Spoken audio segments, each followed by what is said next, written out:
Durante décadas, parecia que a ciência já tinha batido o martelo sobre qual hormona era a grande vilã no cancro da mama. O caso parecia completamente encerrado. Mas, sabe, novas provas e provas bem convincentes sugerem que talvez a gente tenha passado esse tempo todo a olhar para o suspeito errado. Hoje, vamos reabrir este processo e seguir as pistas. Ok, vamos a fundo nisto. A pergunta central é esta. Se uma hormona foi o foco de quase um século de investigação e tratamento para o cancro da mama, o que é que seria preciso para virar essa ideia de pernas para o ar? E se as provas estivessem, este tempo todo, escondidas à vista de todos em alguns dos maiores estudos clínicos da história? A ideia que toda a gente tinha, aquela que moldou a pesquisa e os tratamentos para milhões de pessoas, é que o estrogênio é o culpado número 1. E faz sentido, não é? Foi a base para medicamentos de grande sucesso, como o tamoxifeno, que basicamente bloqueia o estrogênio. Mas e se essa for apenas uma parte da história? Para a gente entender essa reviravolta, primeiro precisamos de voltar atrás e ver como é que o estrógeno se tornou o principal suspeito.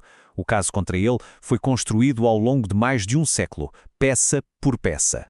Olha só, a primeira pista apareceu lá em 1896, quando um cirurgião percebeu que ao remover os ovários, que são a principal fábrica de estrogênio do corpo, os tumores da mama podiam diminuir. Décadas depois, nos anos 60, o uso de estrogênio para a menopausa explodiu. E em 1977 veio o checkmate, a aprovação do tamoxifeno, um medicamento que bloqueia o estrogênio. O sucesso foi tanto que pareceu fechar o caso de vez. E nos anos 90 lançaram-se estudos gigantescos para confirmar isto de uma vez por todas. Só que foi precisamente nesses grandes estudos que começaram a aparecer as primeiras rachas na teoria. Os dados, de repente, não estavam a contar a história simples e direta que toda a gente esperava. A coisa começou a não bater certo. O ponto de viragem veio da Women's Health Initiative, ou WHI, como é conhecida. Estamos a falar de ensaios clínicos aleatórios massivos, que são tipo o teste definitivo na medicina, o padrão ouro. Eles foram desenhados para avaliar os riscos e benefícios da terapia de reposição hormonal. Então, a WHI estudou 2 tipos principais de terapia. Um deles era só estrogênio, dado a mulheres que já tinham retirado o útero. O outro era uma combinação de estrogênio com uma hormona sintética chamada progestina para mulheres que ainda tinham o útero, porque a progestina era essencial para proteger o revestimento uterino do próprio estrogênio. E aí vem a pergunta que não quer calar. Se o estrógeno é o vilão, então ambos os tratamentos que têm estrógeno deveriam aumentar o risco de cancro da mama. Talvez a versão combinada aumentasse um pouco mais, mas os dois deveriam mostrar um risco maior quando comparados com um placebo. Parece lógico, não é mesmo? Pois é, os resultados de longo prazo foram de cair o queixo. Viraram tudo o que se pensava de cabeça para baixo. O grupo que tomou estrogênio mais progestina viu de facto um aumento de 28% no risco, mas o grupo que tomou apenas estrogênio teve uma redução de 22% no risco de cancro da mama. Exato. Uma redução. O principal suspeito, quando estava sozinho na cena do crime, na verdade parecia estar a proteger a vítima. Isto desafiou completamente décadas de sabedoria convencional. E as provas contra o estrogênio como o único culpado não pararam por aí.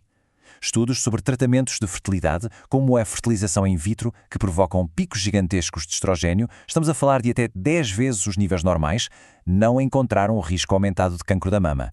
Aliás, alguns dados até sugerem um efeito protetor. O caso contra o estrogênio estava a fazer água por todos os lados. Ok, então, se o estrogênio não é o grande vilão, a investigação teve de se virar para o outro componente da terapia, aquele que transformou um risco reduzido num risco aumentado.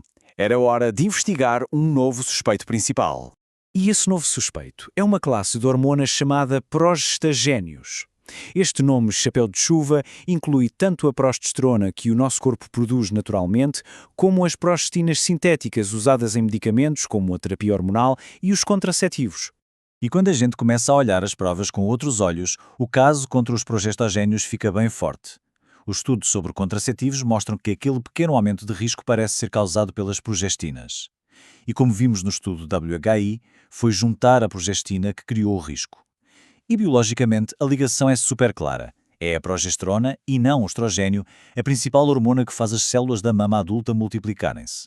Então, não é surpresa que alguns estudos de terapia só com progestina também mostrem o risco aumentado. Então, qual é o papel do estrogênio nisto tudo?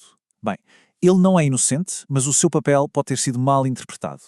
Pense nele não como o cérebro da operação, mas sim como o cúmplice que destranca a porta. O estrogênio prepara o terreno. Ele diz às células da mama para produzirem mais portas de ancoragem, ou receptores, para a progesterona. E aí, a progesterona, ou as progestinas, chegam, encontram todas essas portas abertas, ligam-se a elas e dão um sinal para o crescimento descontrolado. O estrogênio, no fundo, amplifica o sinal da progesterona. E esta nova forma de ver a coisa também nos ajuda a entender porque é que os nossos tratamentos atuais, como os antiestrogénios, funcionam. A explicação pode ser um pouco diferente do que a gente pensava. Esta citação do artigo de investigação que estamos a analisar sugere algo fascinante.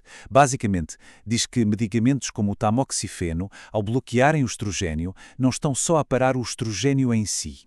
O seu principal efeito pode ser, na verdade, impedir que o estrogênio construa aquelas portas de ancoragem extra para a progesterona. Menos receptores significa que a progesterona tem menos sítios para se ligar e dar o sinal de crescimento. O medicamento está, na verdade, a cortar a comunicação da progesterona. Então, o que é que esta mudança de foco significa, na prática? Bem, repensa fundamentalmente décadas de dogmas médicos e tem implicações muito reais para as decisões sobre saúde hormonal.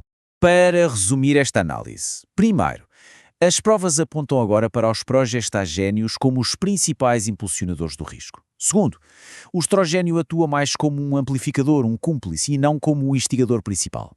Terceiro, isto é uma grande mudança na forma como entendemos a biologia do cancro da mama. E, finalmente, isto reforça que as decisões sobre terapia hormonal são complexas e devem ser sempre personalizadas. A conclusão prática desta investigação é bem importante. Para quem precisa de terapia de reposição hormonal para lidar com os sintomas da menopausa, a abordagem mais segura pode ser usar estrogênio e apenas a quantidade mínima de progestagénio necessária para proteger o útero. Desta forma, minimiza-se a exposição ao principal impulsionador do risco. E isto deixa-nos com uma pergunta enorme para o futuro.